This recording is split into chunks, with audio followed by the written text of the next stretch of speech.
Both radio stations are extremely thankful for your participation, and here are two great representatives of both of those great broadcast facilities.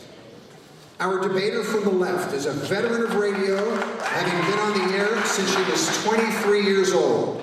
You've seen her on television shows forever, The Today Show, The Tonight Show, hosting her own television shows. She hosts Morning Drive here in Los Angeles at KTLK, Stephanie Miller.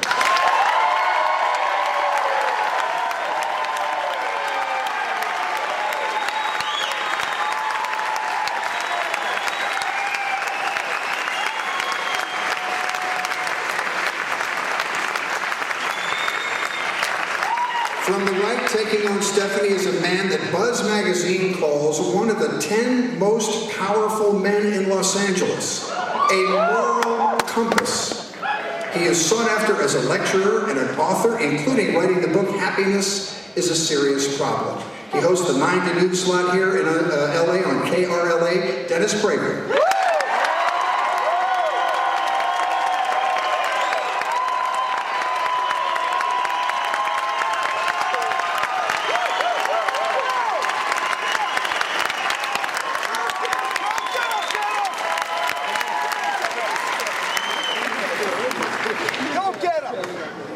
All right, help us out, keep in your seats, and I also want to say on behalf of the theater that the reason I'm saying that is there are late arrivals tonight, so please keep the seat you are assigned so that those late arrivals will have a seat.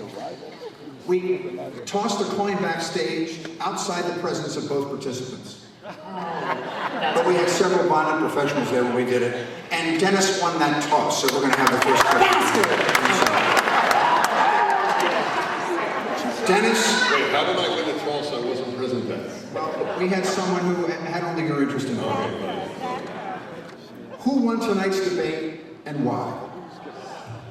This will surprise a lot of my own supporters and those of Senator McCain. I thought it was a draw. If in fact the way in which people will assess it is how did they come across, did they make good points on behalf of themselves, they both did. I mean, it's for those of you who are from the other side and may have never heard me, I may disappoint you in that you may expect something rather obnoxious. And that is the sort of the view, unfortunately, that the left has of the right. And the motto of my show, I have a number. One of them is first tell the truth and give your opinion. Now, in my opinion, did Senator McCain make better points? Yes. But if I'm going to first tell the truth, I thought that it was essentially a draw. There's no question that Barack Obama has the advantage of youth. He's an extremely fluent speaker, even in my opinion, when he says things that aren't fully accurate. I mean, for example, I'll give you an example, where when he says that he is for nuclear power. Well, what he really says is he always says he's for nuclear power and always adds, but not until we figure out a fully safe way to get rid of nuclear waste. Yes, and I know, right. And I know that some of you believe that that is an authentic statement of being in support of nuclear power. The problem is, we do have extremely safe ways of getting rid of nuclear waste. So the statement is not a fully intellectually honest one. Because we do. France supplies 85% of its electricity to nuclear power. There has been no problem with nuclear waste. First, it's often reusable, and that which is not reusable can be stored incredibly safely. And so the statement, I am for something, not until such time as the impossible happens, and it's not possible to have 100% guarantee on anything in life. It's like saying, I am definitely for freeways, but not until we make sure that there were no accidents on them. Dennis, well, then you're not for freeways. Thank you. Stephanie.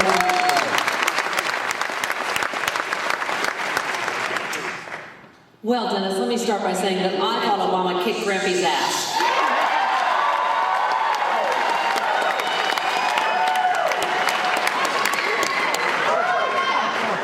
And I have a great idea for nuclear waste. I think we should bury it in your backyard and see how you feel about that.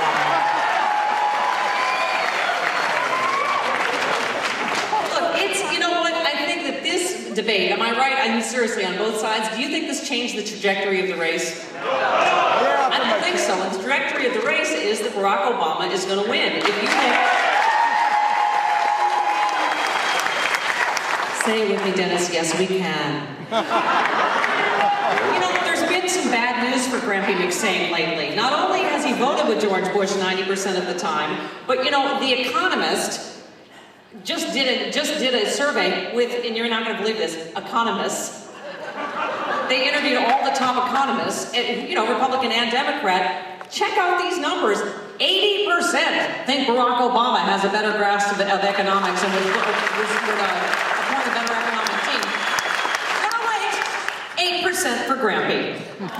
Time's up, Steph. A bipartisan, you know, healthcare organization just said John McCain would insure 2 million people, Barack Obama 34 million in his plan. A veterans organization just gave John McCain a D on veterans issues, and Barack Obama. Dennis, do you want one final rebuttal? Yes, in fact, I would store nuclear waste in my backyard. Look at us walking across the aisle. Let me finish, and I give you my word that I would. I would not say it if that were not true, and I have a family, and I have kids, and I even have dogs. And I would store it. Of course, I would expect to be paid, just as any other place would be paid for nuclear storage. And I am so certain of its safety that I would happily do that, and I would do it for another reason if I were a Nevadan with Yucca Mountain. Because I would actually ask something that is foreign to many of my ideological opponents, not what is perfect for me and my state, but what is best for my country.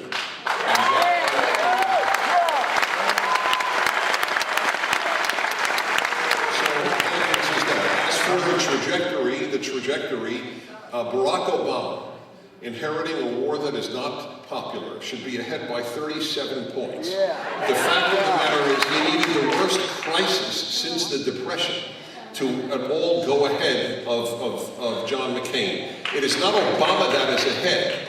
It is that the worst economic crisis since 1929 has afflicted us with the Republican Party in power. That is an inevitability. It is an astonishing statement that he is only a few points ahead at this time. Excuse me, Dennis, I love you. Fritz, I love you so much, but I think the rebuttal is rebuttal. I'm sorry. It is not just the worst economic crisis, Dennis. It is Grampy McSame's reaction to the economic crisis, which was the most spastic reaction that even the Wall Street Journal has ever seen. The fundamentals of the economy are strong. You got to fire the SEC chairman, which he doesn't even have the power to do. He suspends his campaign, which he didn't even do. To say he's the one that's getting his bailout done, which he didn't get done. I think the polls have directly been responding to his response to the economic crisis. Hang on. In fairness, Dennis, we're going to let you rebut, but a quadruple rebuttal only gets 30 seconds. What do you think 30 seconds, then on to the next question? I am convinced beyond a shadow of a doubt that if the American people understood the Democratic Party's role in making this crisis, the Republicans would win.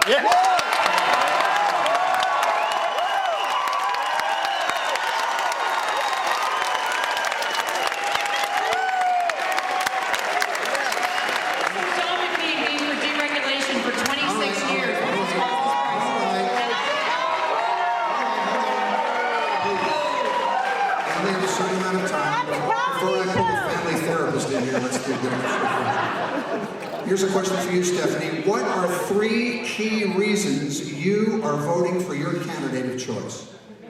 3 reasons, wow. Well, I've just given a bunch of them, but I gotta say, I think primarily it goes to judgment. And there have been... Thank you! That small smattering. Dennis, I think you packed this audience with your fans. You know, I think honestly it goes to judgment, and I think Iraq is the biggest foreign policy blunder in our history. And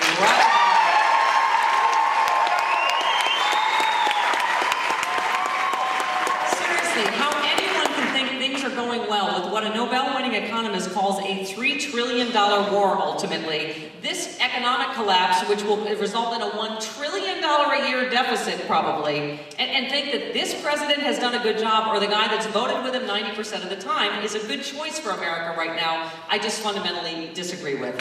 So.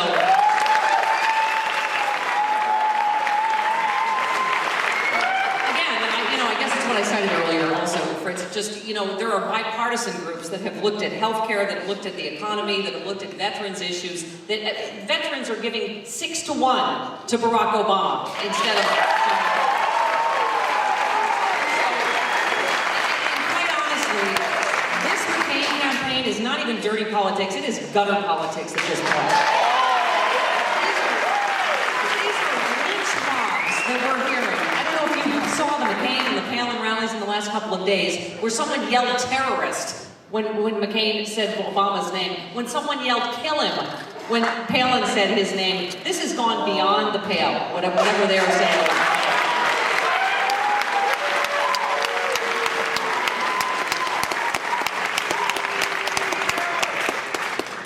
Dennis? Well, if the issue is obscene talk and sentiments, I think that if we really had to measure which side used them more, I think our side would be defeated greatly.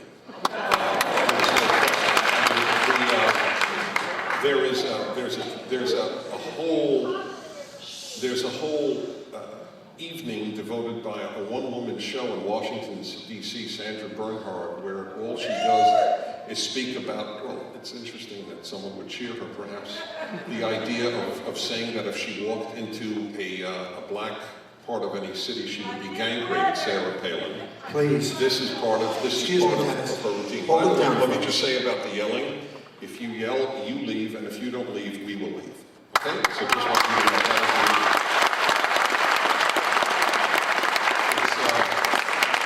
One day the yeller will earn the right to stand here, and then you can yell all you like. Until then, Stephanie and I have earned that right. Thank you very much, whichever side you're on. I agree with Dennis in being anti-yelling. As regards why John McCain, well, I'll give you one thing that says a lot to me. I always say that you can tell the moral character of a person by whether they're willing to take on their own side.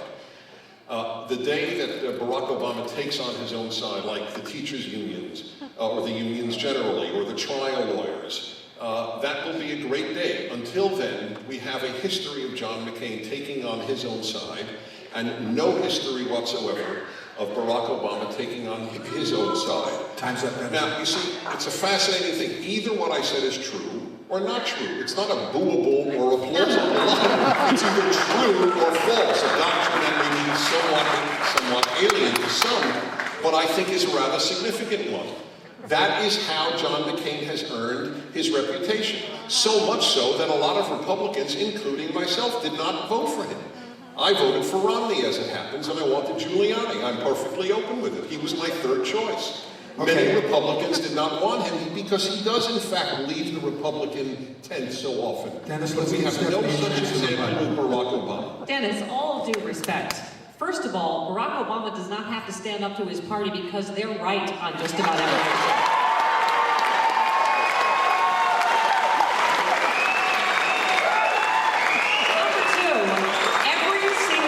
That John McCain has ever stood up to his party on, he has flip-flopped on. Including, what does he call it now, that crazy Kennedy immigration bill, and that crazy Feingold campaign finance. Even bills that he has his name on, he has flip-flopped on. The man has no core values except being president. Okay, guys, we're going to move on to the next question. We have so many, and every one of the audience has filled out a card, so even though we'd like to press these issues more, we better not. Now, this is to Dennis now, and again, these are from the audience, and not your moderator. Why are Republicans so mean-spirited? Why is McCain-Palin going so negative? The notion that Republicans are mean-spirited is one that many liberals hold. And the reason that many liberals hold it is because rather than take us on our ideas, they simply dismiss our humanity. And I will give you so many examples that I could spend literally the rest of the evening. There are 7 words, 6 or 7 words, that the left uses to dismiss those with whom they differ. Xenophobic, sexist, homophobic, bigoted, intolerant, racist, and Islamophobic. And I will show you, I will give you an example. If you're against affirmative action based on race, you're a racist. If you're against the government legislating how much people in different professions should earn based on, well, that's a woman, that's a man, they must have equal pay, then you're a sexist. If you think that we should in fact guard our borders, because every society has a right to have a society in which its citizens are allowed to determine how many people come in, and frankly, I would love a large immigration, just not an illegal one, then you are xenophobic, and you go down the list like that. If you think that marriage should be between a man and a woman, then you are homophobic. If you use the term Islamic fascism, then you are Islamophobic. I was with the Prime Minister of Australia, the former Prime Minister John Howard, last week. 3 times in a talk he gave, he used the word Islamic fascism. And I said to him, you know, we can't use that in America. He said, why can't you use that? I don't understand. He said, there is a form of fascism within Islam today. Why can't you use it? He said, because you'll be called Islamophobic. What the left has done has chilled the ability to take these seriously. So what has happened is, instead of differing with us, you just call us one of these 7 names, and that suffices as an intellectual argument for you. That is the reason you think you're the last.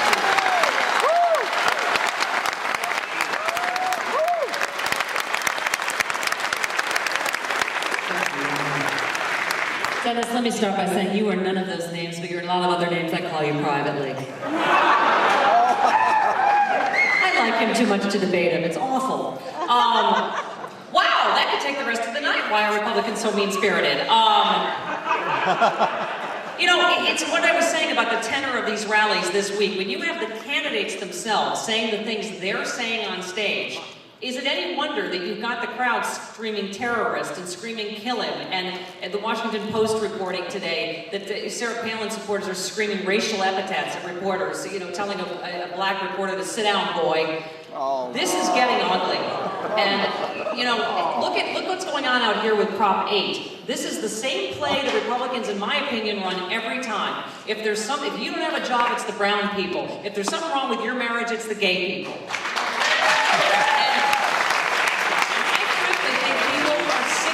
They're sick of the fear-mongering and the dividing, and I'm not saying people like Dennis engage in it, but you know very well a lot of people on the right do, you know? It's not going to be like Lord of the Flies. Let's kill the fat kid with a rock. That's the way a lot of people on the right are coming. Yeah, well, I have no doubt that there are assholes on the right. So citing one twit who yells something like that on the assumption that that's a true story, it's disgusting. 99% of conservatives think that calling a black man a boy is despicable, as I do. I would frankly, if I saw a man do it, I would punch him. I would risk going to prison because there are times where words I do believe inspire violence. I would punch a human who ever said that to a black man. I think, as I said, 99% of us feel that way. 99.9 to be even more precise. But I would just ask you this.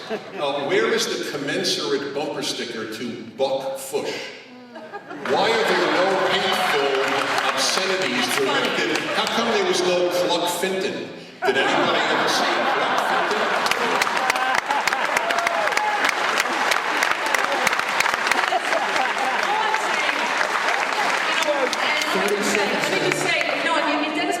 That he doesn't engage in it. Not everybody on the right does, but you know, Dennis, very well that my dad ran with Barry Goldwater in 1964, and I've made the same point that a lot of other people have made, and this is not my dad or Goldwater's party anymore.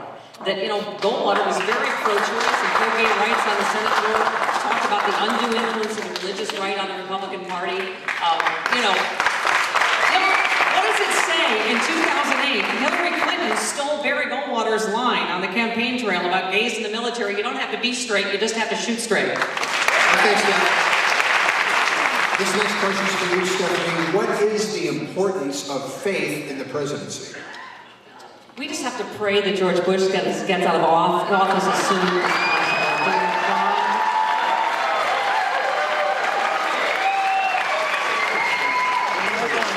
Dear God, let there not be martial law, and please, okay. You know, here's the other thing. Again, I just mentioned about Barry Goldwater talking about the, you remember one of his famous quotes. He said, "Every good Christian ought to kick Jerry Falwell right in the ass."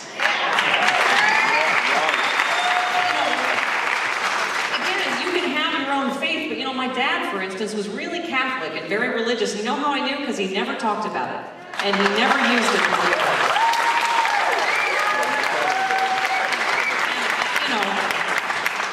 I'm not saying Sarah Palin's witch doctor is scary in any way. Calling Dr. Bombay,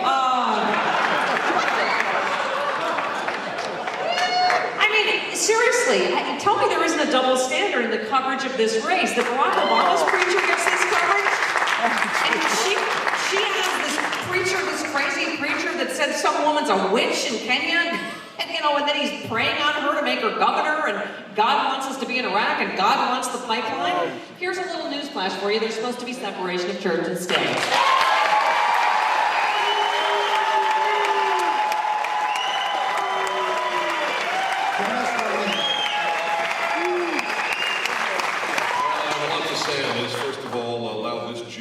The strongest backbone of this country are religious Christians.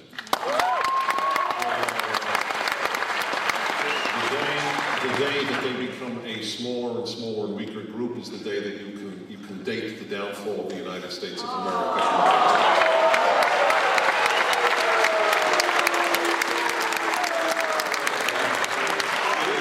And now let me talk about faith for a moment. Nobody has more faith than people on the left.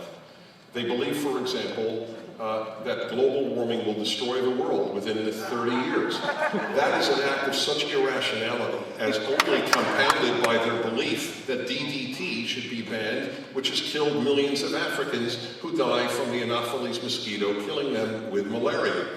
The left has believed in heterosexual AIDS decimating America. If you want to go through faith, irrational faith, no one believes more nonsense than the left. No one.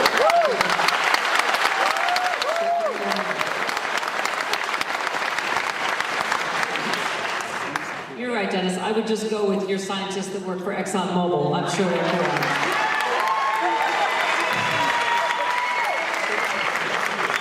Next question. There is Dennis. a professor at Next MIT. question. I'm not allowed to. No rebuttal? Okay. No. We've rebutted the rebuttal already. Here's the next question for you, Dennis. How important do you think Obama's association with William Ayers and McCain's association with the Keating Five are going to be in the election?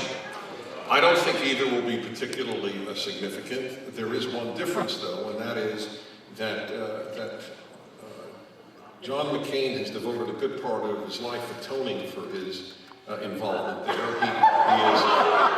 It's not laughable. He has. I mean, that's the reason that he in fact engaged in what I think is foolish, the campaign finance reform, which only allows millionaires to run for office. I don't understand why people on the left who want equality would want campaign finance reform. It has only increased the number of 100 millionaires in the U.S. Senate, because if you don't have a lot of money, you can barely run for office in the United States, because if you have $100 million to spend on yourself, you can run, but if you want to give somebody else $100 million, you can't. You can only give them $4,000. This is campaign finance reform, and it has hurt our democracy.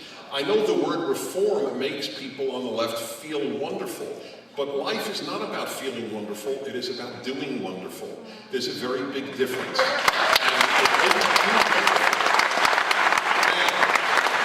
I just want to say that it's not fair, it's just not fair to compare a 20-year alliance with the man who married you and baptized your children and whom you hold to be the mentor of your life with a pastor who happened to visit your church one day. I mean, that's just, yes, you love the word fair, that's not fair. But Reverend Wright was the most significant male in the life of Barack Obama. Does that mean that he agrees with Reverend Wright? No. But is it insignificant? No, it is not. Is a visiting pastor to your church insignificant? Yes.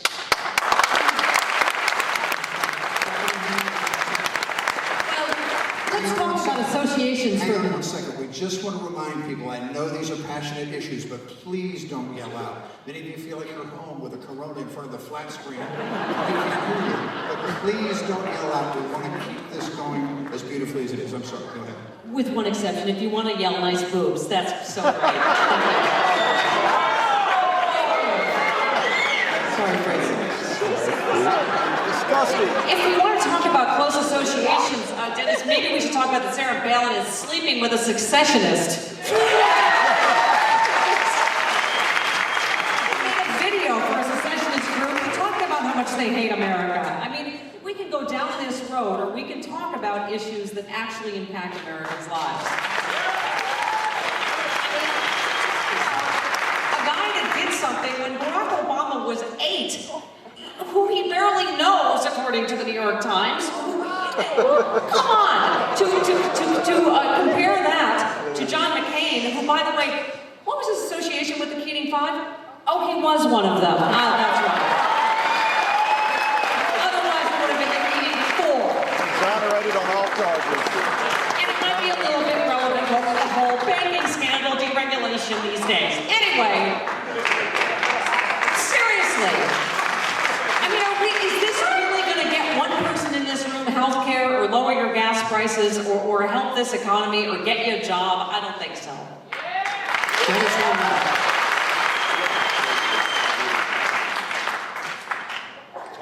It's time for a response. Well, I said I didn't think that it would be decisive, and so I guess in that regard we are in agreement.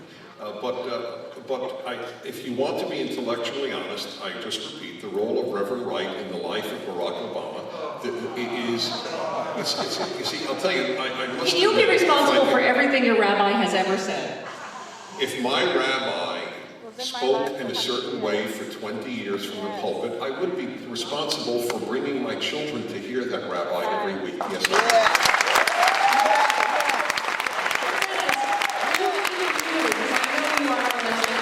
Those, as you know, with YouTube, those are a few clips from over 20 years of speaking. I spoke a lot about helping the poor. Okay, so how about no clips? How about this? How about something that nobody likes to talk about because the left will say immediately racist, and who wants to be called a racist? But the entire black-centered Christian doctrine of that church is a little scary, and in fact, utterly and totally racist. Jesus was not black. And the portraying of Jesus as black reminds me of two other de-Judaizations of Jesus that have taken place in history. When the Nazis said that he was an Aryan, and when Arafat said that Jesus was a Palestinian. There is something very dark about changing the ethnicity of Jesus Christ.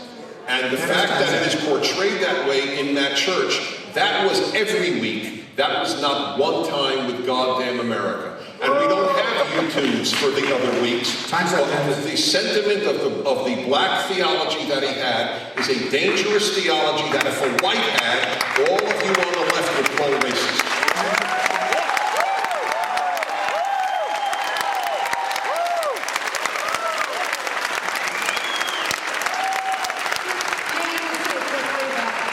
Whatever color Jesus is, he's throwing up over this campaign.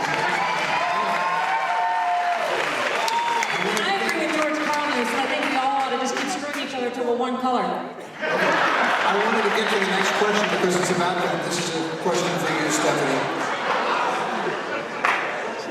How much of a factor is race and gender in this election? Me? You. Well, you know, clearly when you look at how well Barack Obama is doing, you know, you have to hope that we are a better country than that. I mean, when you hear some of these isolated stories, you get nervous. And frankly, I kind of agree with Dennis. I don't know why he's not ahead by 30 points. But, you know, I have to, when you look at the electoral map, when you look at the state by state, when you look at the national polls, I mean, I really, really believe that, that we are going to elect our first black president in November.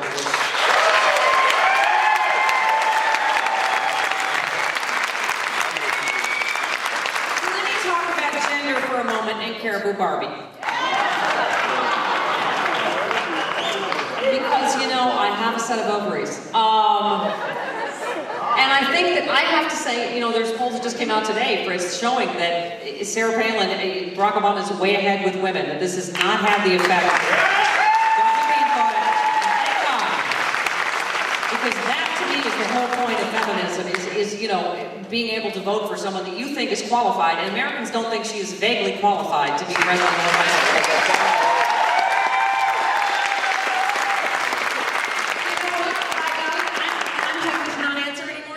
And just talk straight to the people of LA about what I think.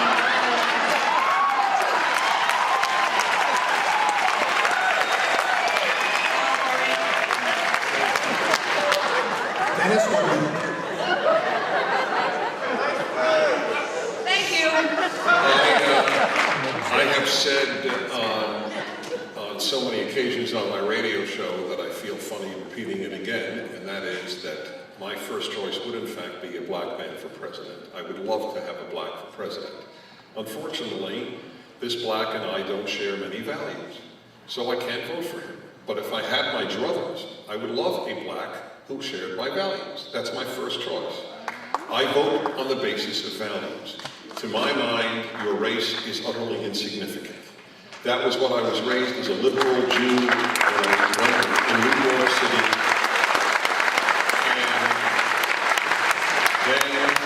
Over the course of my lifetime, I learned that liberalism had changed its view on race, that in fact one was to honor race. I was never taught to honor race. Nazis said honor race. So I never thought that that idea had any moral legitimacy. I don't honor race. I honor culture. I honor values. I do not honor race. Stephanie? And I am frightened at its centrality. One other thing, I've always said that the feminist left was not pro-woman, it was pro-left. And that's fine, I have no problem with it, but this is the clarity. Now we're told what I have been saying for 20 years. We don't want Sarah Palin, because we're not first for women, we're first for leftists.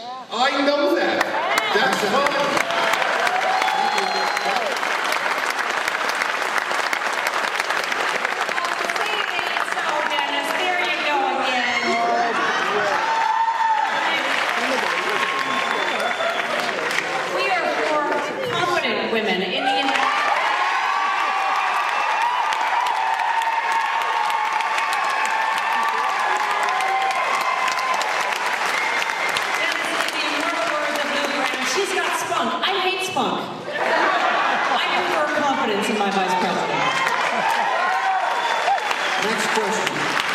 Coincidentally, Dennis, some say Governor Palin and Senator Obama are inexperienced. Please talk about it. Well, compared to the others who are running, Senator Biden and Senator McCain, there's a lot of truth to that.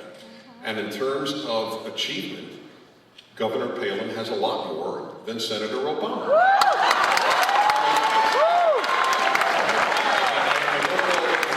Senator Obama has achieved very little in his life. He may be a wonderful man, and I mean this sincerely. He has achieved essentially nothing. He has written 2 memoirs, which, if that's an achievement, that's an achievement. But he hasn't. And the fact is, and wait till you hear the booze now, my dear friends, because it will be a litmus test for how true and unwilling people are to hear the truth. The fact of the matter is, if he were not African American, he never would have gotten the nomination.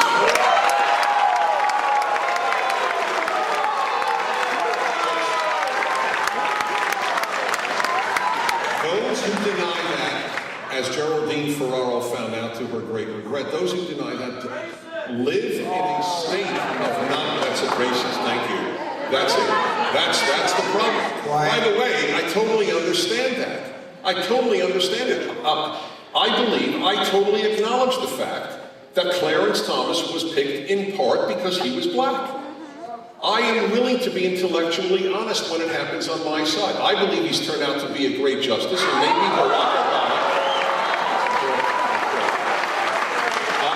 Barack Obama, if he is elected, will will turn out to be a great president, and if he is elected, he will be my president. And you will never find a bumper sticker on my car ever with, well, I guess you can't do it with an O, but with some obscenity reversed in his name. He will be my president because I am a conservative and I honor my country.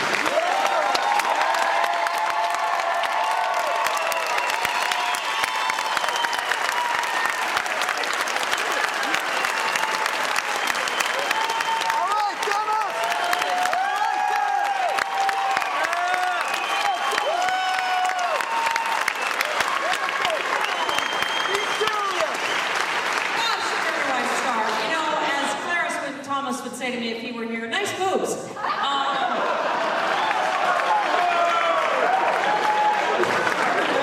Come on. If you were hiring somebody, would you hire someone like Sarah Palin, who'd been to 5 colleges in 4 years, had been mayor of a town of 6,000, that she left $20 million in debt? By the way, my favorite part of that, you know why? Because she built a hockey rink and they started building it before they bought the land. What did I forget to do? Oh! Governor of Alaska, for 20 months, she's already under investigation. Compared to the guy who's been first in his class at Harvard, president of the Law Review. Gave up big time money to go work with his community and be a community organizer.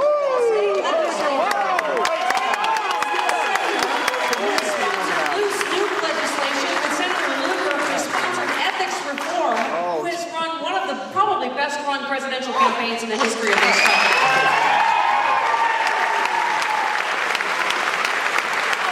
I would love to see a debate between Barack Obama and Sarah Palin.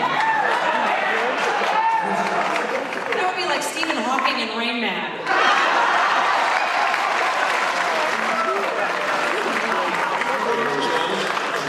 Well, actually, if those two applied for a job with me, I would hire Sarah Palin. In fact, if you know why she went to 5 colleges in 4 years, it is because she, unlike Barack Obama, worked for a living, supporting herself.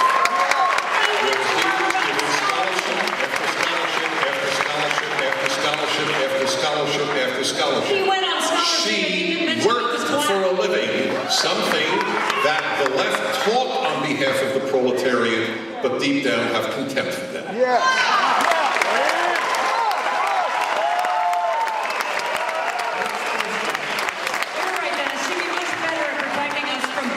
Giant head floating over Alaska. Stephanie, next question.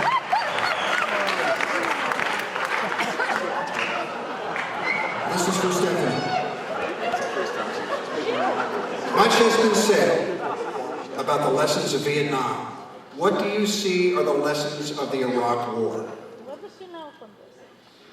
Me or You. Oh, wow. Where did we start? We shouldn't have gone in. How's that? And that's the thing you just can't spin, is Barack Obama, when it was very politically unpopular, and you remember that. You remember how you were not a good American if you were against the Iraq War. He spoke out against the Iraq War.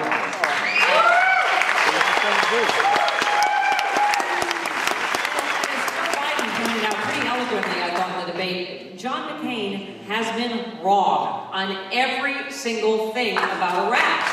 We have agreed it's liberated. We want money in with John McCain. I mean, the American people want us out of Iraq. And I tell you, they don't want us in Iraq for 100 years. It's just, it is absolutely, all of these arguments are ridiculous. Fighting Al-Qaeda, they weren't there until we went in. It's been an absolute terrorist recruitment ground, and to me, it is, like I say, it is the quintessential issue of our time. Well, first, to say that it was politically unpopular for a member of the Illinois State Assembly to oppose the war is a different read of Illinois State Assembly politics than I have. a Chicago politician being on the left, now that's risky. I gotta tell you, and it's great for Rachel's fellow. There were a lot of lessons from Iraq. Maybe we shouldn't have gone in. I have said this all the time. The issue, whether we should have gone in or not, is now moot. The question is, what do you do now? That's what mature people actually ask about life. And that is a question.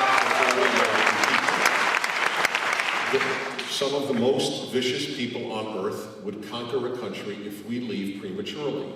I don't know how anybody who is left or right would welcome that idea. The New York Times acknowledged there may be genocide if we leave, and we'll have to deal with that then. That was a New York Times editorial. But if I may invoke the fact that I'm a Jew and a member of the U.S. Holocaust Memorial Museum Board, and take this stuff very seriously, I don't want to make a genocide possible. And that's what would happen. What is there to learn? Well, we made a lot of mistakes.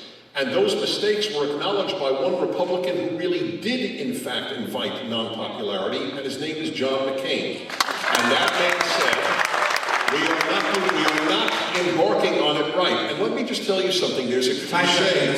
Don't How stop. much? Time's up. Time's up. Sorry. The Iraqi government wants us out. That's all I'm saying. Okay, next question, Dennis. Yep. As an American, what's worth dying for? What's worth the sacrifice of American lives? Well, there are two parts to that. One is what as a human is worth dying for, and then specifically what as an American is worth dying for. I think that it's most important to acknowledge at the outset that there are things worth dying for, and therefore things worth killing for. I don't think left and right would have a very big argument, most people on the left or the right, that there were things worth dying for. I think that most people on the left, I do not have the same view of you as you do of us, and I acknowledge that there are many wonderful people on the left. I think they're wrong, but I think that many are wonderful. And I believe that a lot of them would acknowledge, of course, if America is threatened, and they didn't feel that Iraq did, and that's fine, but truly threatened, then it is worth dying for one's country. I think most people on the left would argue that. It's worth dying for one's family, it's worth dying for democracy. I think that there are a lot of things that all Americans would agree with. The difference is not what is it worth dying for. The difference is largely when is it okay to kill? That's where I think left and right have a much larger separation between them. I think that the removal of Saddam Hussein, the greatest butcher of his time at that time, was a moral good. Whether it was politically wise, history will have to judge. But was it a moral good? A man who gave $25,000 to every Palestinian family that blew up kids in Israeli buses? Yeah, frankly, I asked this to the Israeli ambassador to the UN, Ambassador Gilliman, privately, and then I asked him, may I publicize this? And he said yes. I said, there are those who say Israel is less safe since we Americans got rid of Saddam Hussein because now Iran is strong. And he looked at me and he said, there are people who say that? You have to be kidding. You think we are less safe in Israel because Saddam Hussein is gone? He said, I can't believe anybody says that. I believe a moral good was achieved by the removal of a man who had rape rooms, where he hired people as professional rapists. I think the world is a better place thanks to his removal.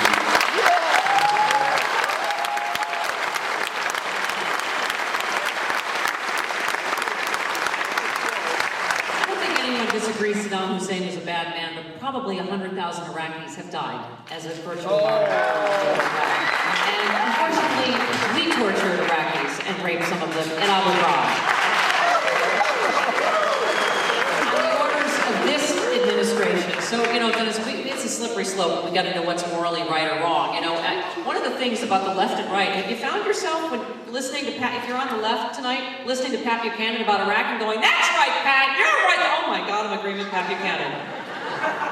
But then he goes, doesn't he have this new book about it? But we shouldn't have got involved in that whole World War II thing either. And, that's where then I draw the line. I think Dennis is right. There certainly are things that I think those of us on the left and right can agree, are worth dying for. My dad was a prosecutor at the Nuremberg trials. So, I think a lot of us on the left today just want the America back that we knew.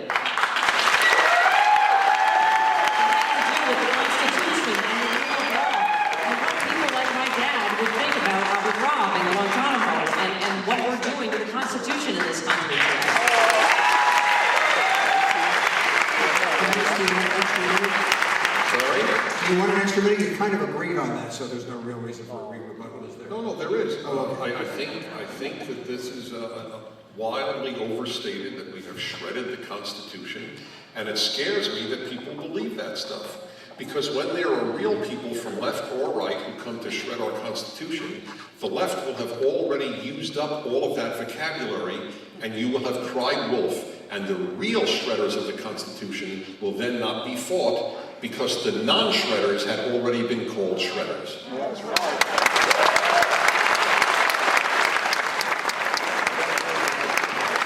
I apologize. The president did not shred the Constitution. He wiped his ass with it.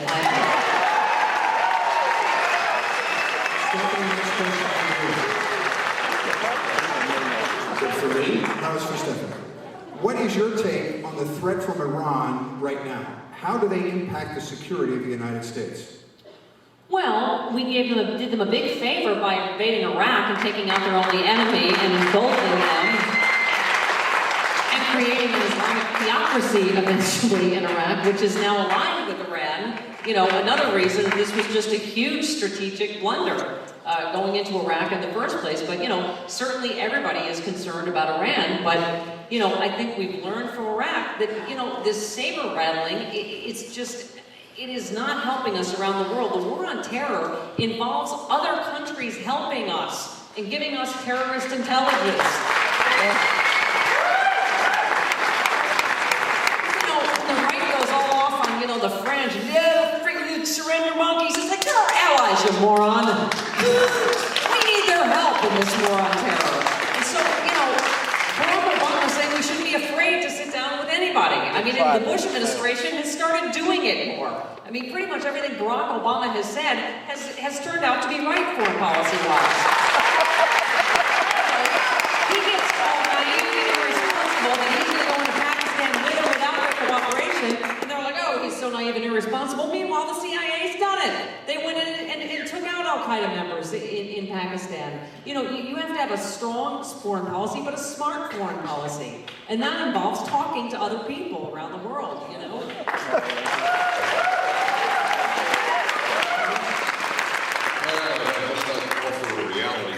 That in fact there are more pro-American administrations now in the West than there were when Mr. Clinton was president. It's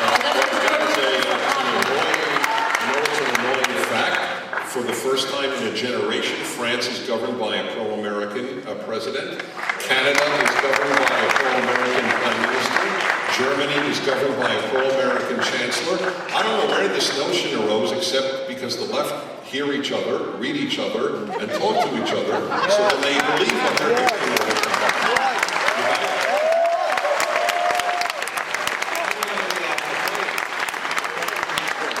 I want to tune into my show a little bit and hear reality presented, I believe, more accurately. We have allies throughout the world, and if you want to be loved by the world, please know this: you cannot be the strongest country in the world and be loved at the same time. For the left, it's and this is a fascinating psychological thing. I think that people on the left want to be loved a great deal. I think that is one of the unifying aspects. I don't. I want my children, I want my family, I want my wife, I want my parents and my friends to love me. I don't expect the world to love America. I want America to do what is right, not to work to be loved. Let me tell you something. If a leader, whether it's a country or a president, wants to be loved, they will fail as a leader. That is not our task. Our task is to do what is right, whether we are right or not.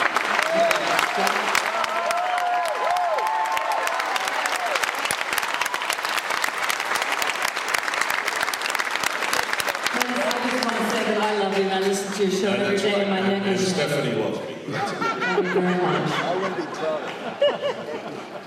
Next question for Dennis. In regards to nuclear weapons, under what conditions should nuclear weapons ever be used? In my opinion, off the top of my head at this moment, I would say only as a form of mutual assured destruction. We should not use them. It should be off limits. We do not want to ever be a first use country.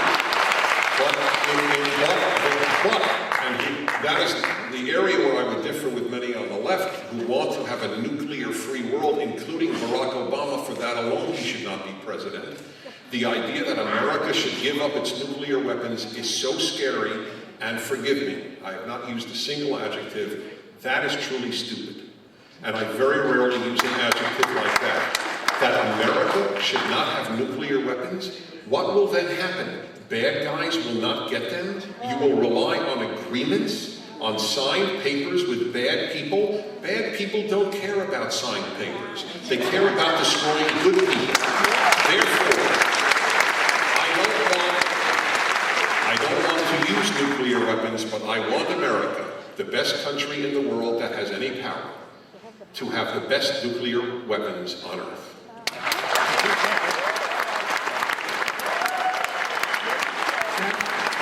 You know, as you guys probably know, I was drinking during the debate, so did I miss the part where Barack Obama said, I want to give up all our nuclear weapons? He didn't say it tonight, he said it all otherwise.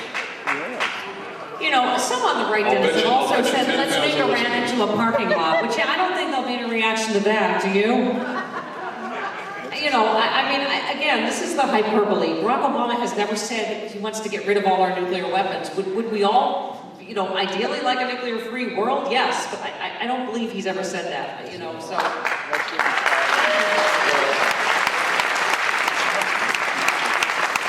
Okay. A nuclear-free world, since the world includes America, means a nuclear-free America.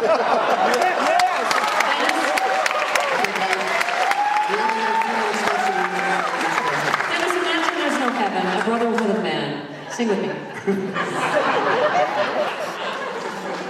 We have to get to the issue that's on everyone's mind, and this will be for Stephanie. What are the differences between the McCain and Obama financial crisis solutions, and which one should we operate under, for lack of a better term? Well, I think the American people in the polls have spoken on that. That's why McCain is dropping like a rock. You know, the guy who told us he doesn't understand much about the economy has pretty much been proving it, and, you know, I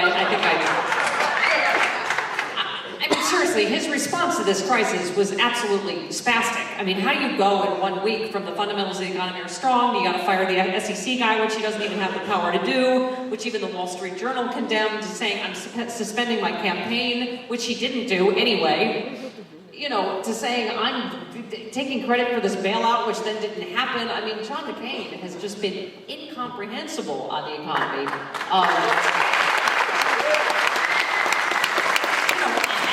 Right-wing publications have talked about, and like I say, I cited this, you know, The Economist, and this is a wide swath of economists, Republican and Democrat, and you know, Barack Obama's ahead about 15 points in the polls on who would be better in the economy.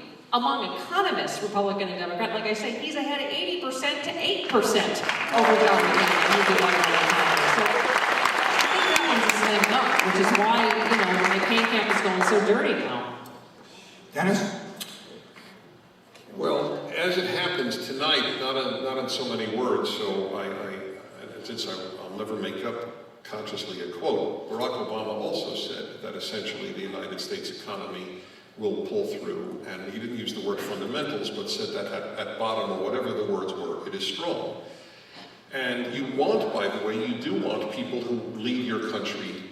They're torn. Leaders have an obligation that those of us who comment on leaders don't have. They have to lead. We just have to comment. And leaders can't just give dark, pathological, or dark pathology reports to the American people. And so they're torn. And I believe both of them are torn in this regard. I don't know what the difference is on the specifics of this bill, because both were for the bill. But I don't think it's fair to say he did nothing. I didn't know what he did till Joe Lieberman, who you can now boo. Joe Lieberman, okay. And Joe Lieberman came on my show to tell me that he was present there and saw what an extremely important role, pivotal role, John McCain played. Okay. I know everyone you differ with. Did he get his tongue out of McCain's ear long enough to say that? Stephanie, 60 seconds.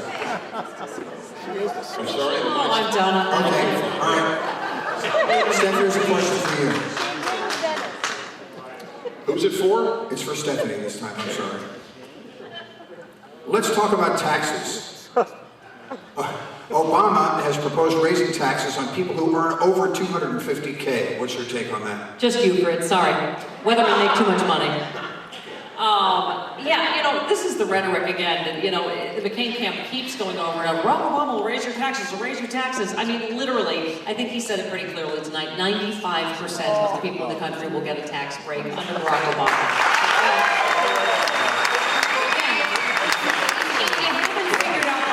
The Bush-McCain policies only benefit the top 1%, and I don't know what to tell you. Again, and I'm trying to cite nonpartisan sources. This isn't the DNC I'm citing. You know, a nonpartisan financial group said that when they did a study on this, 4 out of 5 of every American household will get a tax break under Barack Obama.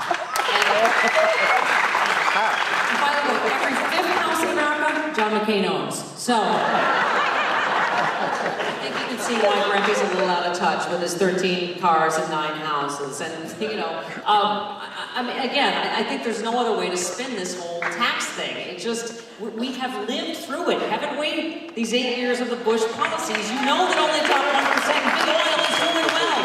Look around you.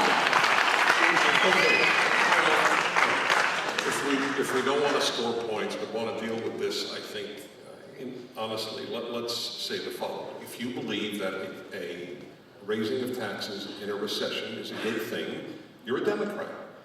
And that's a description, it's not an attack. I think it is the worst possible idea. But you'll say, oh, it only goes to those earning $250,000 or more. Well, a family earning $250,000, a family of 4, if you consider them super wealthy, okay, that's fair enough. And for that, that's all I guess a lot of people on the left need to know. They're super wealthy, they make more than me, so they're super wealthy, or they make that amount of money, and they're super wealthy. I don't care if they're super wealthy. I care about one question. Will it help the United States? An example. They put a tax on yachts years ago, a luxury tax. After all, who owns yachts? Believe me, not people who earn $250,000. People who earn millions of dollars, generally speaking, own yachts. That was a luxury tax. What happened was that they started buying yachts abroad, and they started firing the workers who made yachts in America.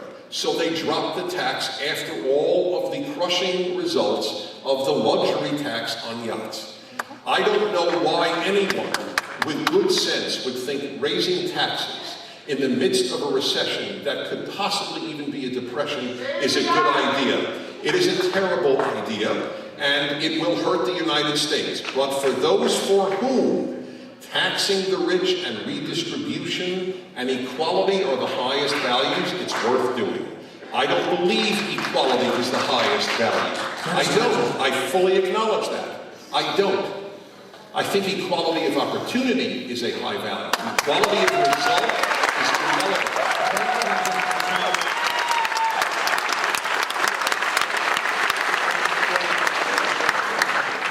I'm so proud of my new Somebody makes more friends. than $250,000 a year. That's right, but I just want to say, we're 8 minutes from the conclusion here, and so far this hasn't devolved into a mosh pit. Just help me for 8 more minutes and don't yell out, that's all I'm saying. Thank you. Steph, you want to talk? No, I'm done. Okay. Dennis, this is for you. Yep. Do you support granting same-sex benefits to couples? Yes.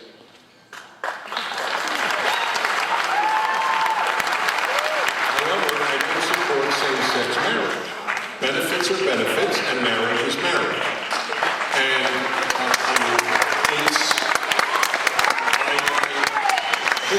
this is a wonderful example of compassion versus standards, so a way of understanding the difference between left and right.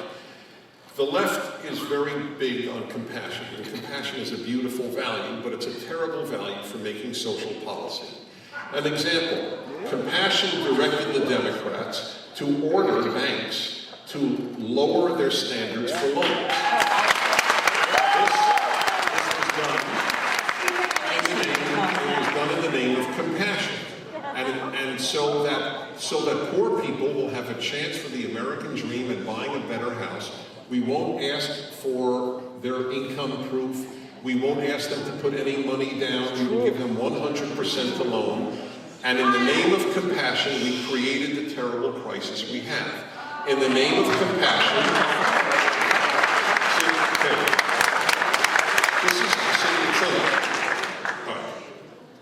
the time is limited. I want to just give the part of the analogy that I'm raising here.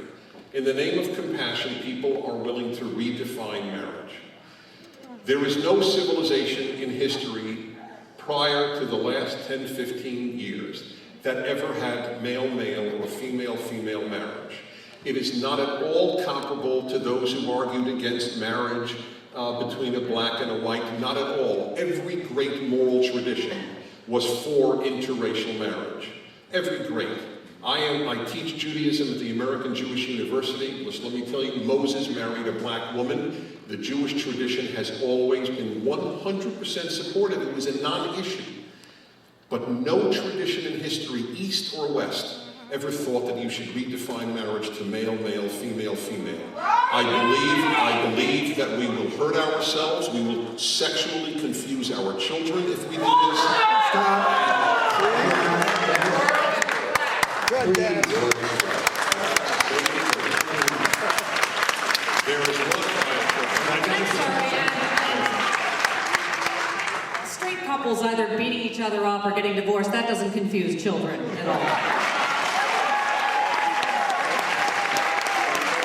Most of the foster kids that are adopted by gay couples, it's because some straight people somewhere screwed up.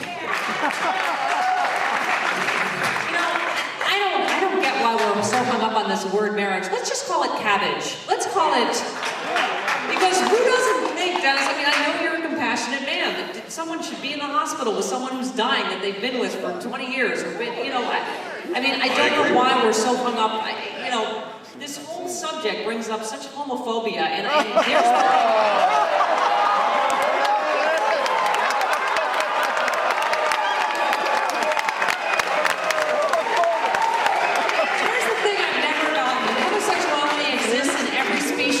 Homophobia only in the human race. I don't think bulls stand around going, look at Philippe, what a femme, let's gore him. And seriously, with all of the problems we have facing our culture, is this really the biggest problem in your family, whether gay people with people that love each other are able to get married? Yeah, I actually do think it's one of the biggest things. If the definition of marriage is not one of the biggest issues in society, what is? Tax redistribution? Frankly, I think that this is more important than as much as I oppose a tax rise. I think that the definition of marriage ultimately will have greater impact on how America will evolve than whether there is a tax rise or a tax rise.